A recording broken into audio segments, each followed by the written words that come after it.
Okay, Shah Waliullah Muhaddis Dehlvi, हम इनके बारे में क्यों पढ़ रहे हैं आज?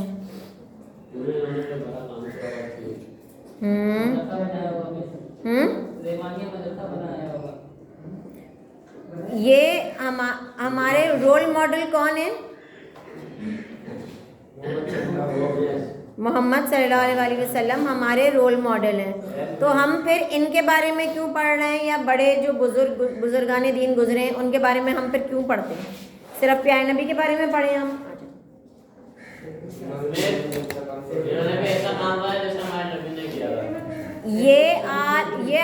These are the examples. इन्होंने, ये इतने अच्छे फॉलोअर थे प्यारे नबी के, सारी बातें इन्होंने और जो बुजुर्गाने दीन हैं उन्होंने करके दिखाई हैं। कि अगर लोग कहते हैं कि चलो प्यारे नबी तो दो जहां के बादशाह हैं, उनके लिए तो अल्लाह पाक ने हर चीज़ आसान कर दी होगी, तो ये फॉलोअर्स ने करके भी दिखा दिया कि चलो हम भी करके दिखा देते हैं।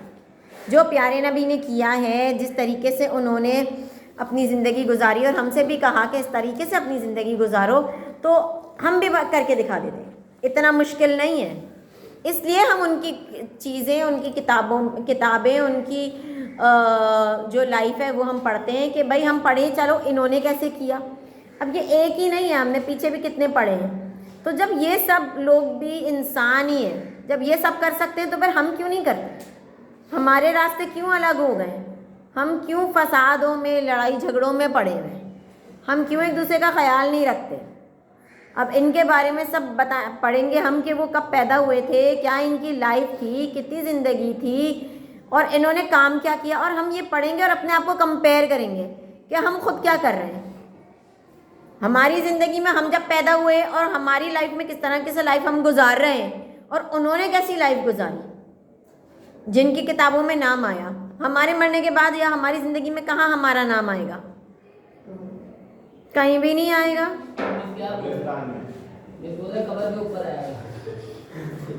उसको भी अगर कब्र के ऊपर भी आएगा तो उसको कौन पढ़ने के लिए आएगा? कोई पढ़ने भी नहीं आएगा।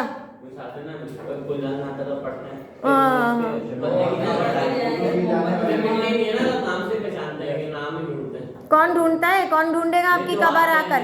वो तो ऐसे ही आकर फूल डाल देते बस। फिर कोई रिश्तेदार नहीं आएंगे।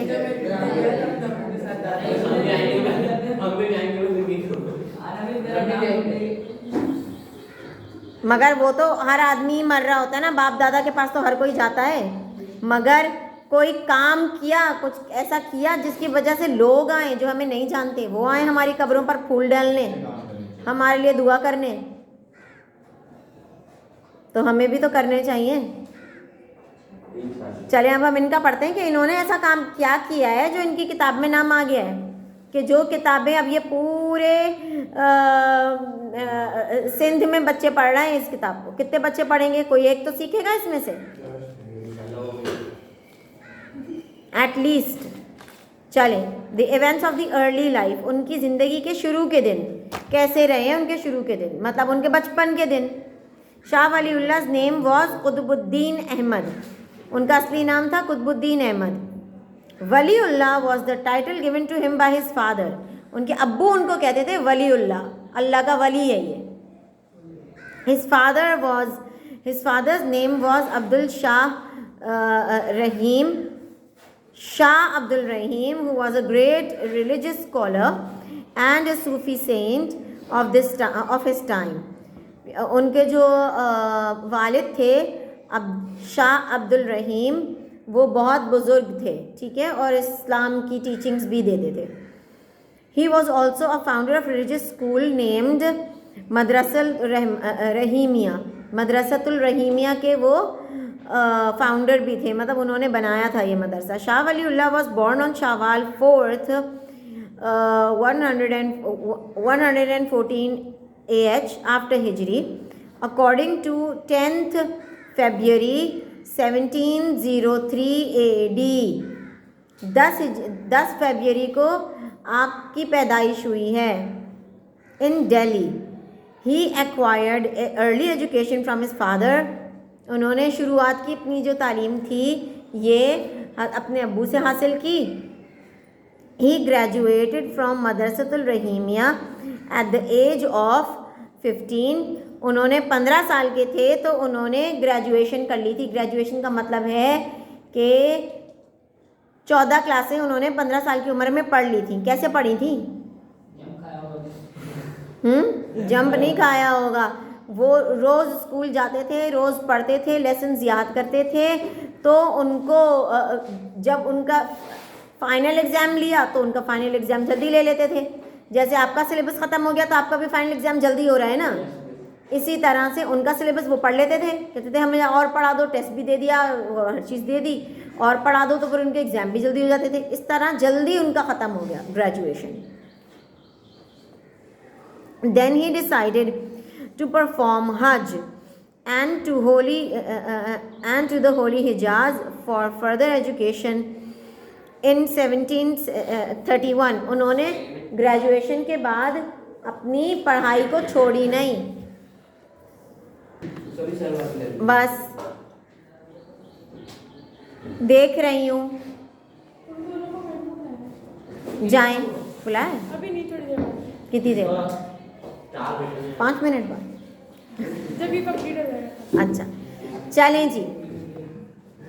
जब उनकी ग्रेजुएशन हो गई तो उनको बैठ जाना चाहिए था ना। 14 क्लासें तो पढ़ ली, कितना पढ़ेंगे? मगर अब उनका पहला काम क्या था? तालीम में इंटरेस्ट, एजुकेशन में इंटरेस्ट। उनका इंटरेस्ट मोबाइल में और फिल्मों में और इनमें और ड्रामों में और घूमने दोस्तों में नहीं था। दोस्त तो थे, टांगे तो थी, घूम तो सकते थे, तो फिर मगर उनका इंटरेस्ट अहमद किधर था? पढ़ाई में इंटरेस्ट था। छुट्टी नहीं कर रहे थे, तभी तो 15 साल की उम्र में ग्रेजुएशन कर ली थी। अब हमने इस चीज़ से क्या सीखा है कि हम छुट्टी नहीं करेंगे स्कूल की, और पढ़ाई हम बहुत दिल लगा के करेंगे। Where he remained under the supervision and training of the renowned scholars of that time like Sheikh Abdul Tahir Madani. अब शेख अब्दुल ताहिर मदनी जो थे वो उनकी अंडर ट्रेनिंग रहे और वहाँ उधर उन्होंने उनसे तालीम हासिल की, और शेख वफ़दुल्ला मक्की, इनसे भी पढ़ाइयाँ करी, और शेख ताजुद्दीन अल कली, इनसे भी उन्होंने तालीम हासिल की। This training enhanced his broad vision and ability। अब जितनी वो तालीम हासिल करते जा रहे थे उनका जहन खुलता जा रहा था, और वो ज़्यादा चीज़ें दुनियावी और दीनी चीज़ों को समझते जा रहे थे। समझ तभी आती है जब कोई समझाए। समझाना कोई आम दिनों में आम लोगों को तो कोई समझाता नहीं, सिर्फ स्कूल, कॉलेज, यूनिवर्सिटी, इसमें लोगों को बिठा के समझाया जाता है। यस और नो?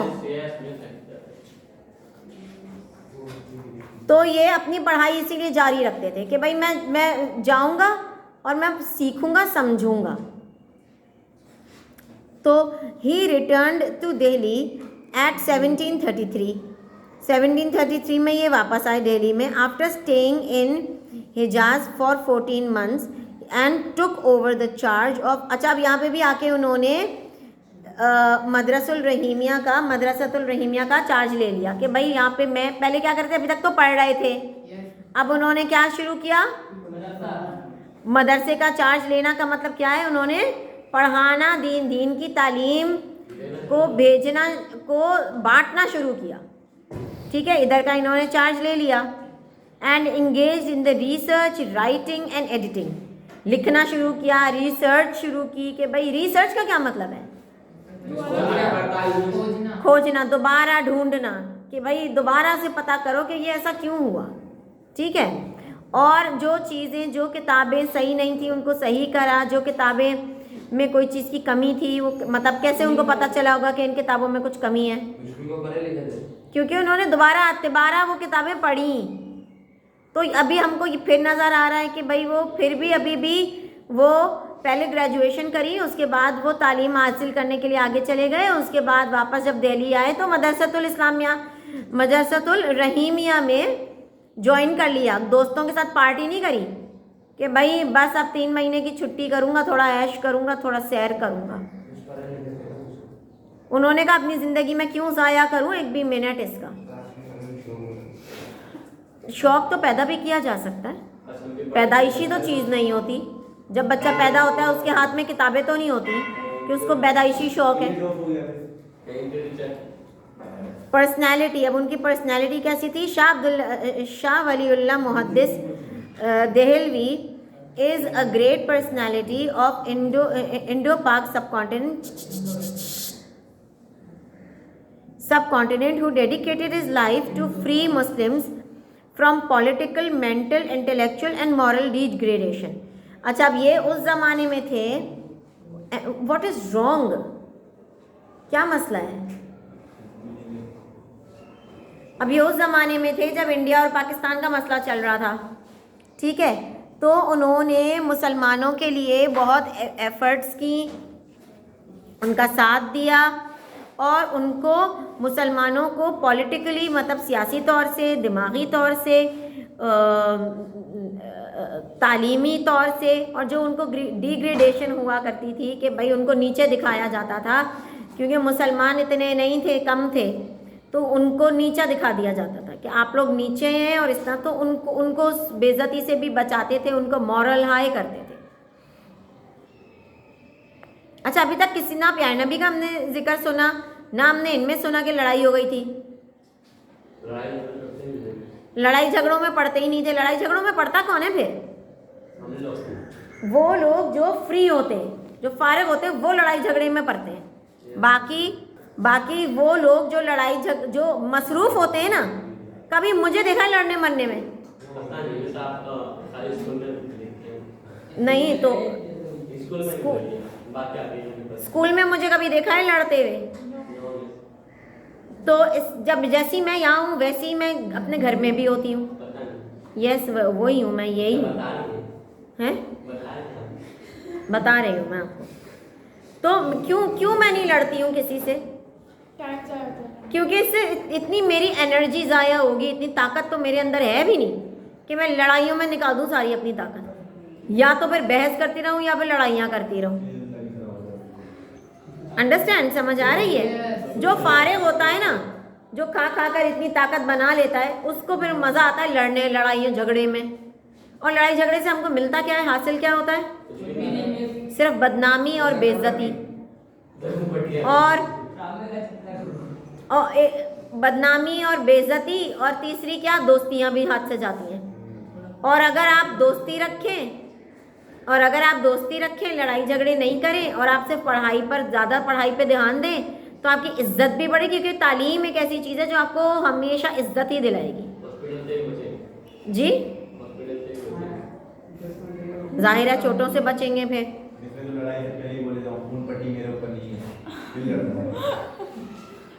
लड़ना नहीं चाहिए ना। आप इतने फारिग कैसे होते हैं? अब आज से आपको ज़्यादा होमवर्क मिलेगा। अब आपको होमवर्क मिला करेगा रोज़, ताकि हम लोग लड़ाइयों के ऊपर। हाँ, तो हम सारा दिन बिजी होते हैं। नमाजें पढ़ते हैं 5 वक्त की? 5 वक्त की क्यों नहीं पढ़ते? अल्लाह पाक ने तो कज़ा पढ़ लो, कोई बात नहीं, कज़ा पढ़ो, मगर नमाज नहीं छोड़नी है बिल्कुल। और अल्लाह से दुआ करो कि अल्लाह हमको इस काबिल बनाए और हमको फजर के वक्त उठने की तौफीक अता फरमाए। और अगर हम नहीं उठ रहे फिर भी हमारी इतनी सुस्ती है, तो कम से कम जब उठे तब कज़ा पढ़े। समझ आ रही है? नमाज हमने किसी सूरत भी नहीं छोड़नी है जी। Muslim rule was declining and Muslims were at the edge of the destruction. In such a situation, Shah Waliullah made every effort for the renaissance of the Muslims and played a significant role in maintaining the national identity of the Muslims.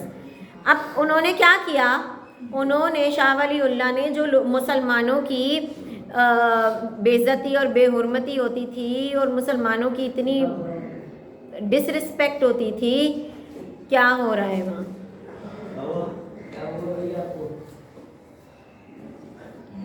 तो वो मुसलमानों का साथ देते थे, उनका morale high करते थे। कौन मुसलमान?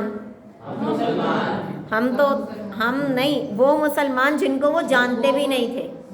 और हम क्या करते, हम आपस में जिसको जानते हैं, जो हम दोस्त हैं, हम आपस में ही एक दूसरे को नहीं छोड़ते। और चलो क्लास में स्कूल में बात रहे, हम तो बाहर तक निकाल के ना दुनिया को दिखा रहे होते हैं कि देखो हमारा जोर देखो और हमारा जोश देख लो, हमारी असलियत ये है, साफ बात है। मगर हमको करना ये चाहिए कि हमको बाहर दुनिया को और बाहर लोगों को ये दिखाना चाहिए कि हमारी दोस्ती देखो, हमारा अखलाक देखो, मगर हम उनको दिखा रहे हैं हमारा जोश देखो और हमारा जोर देखो।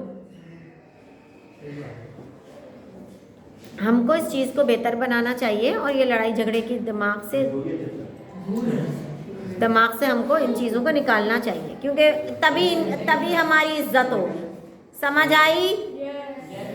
आ जाओ।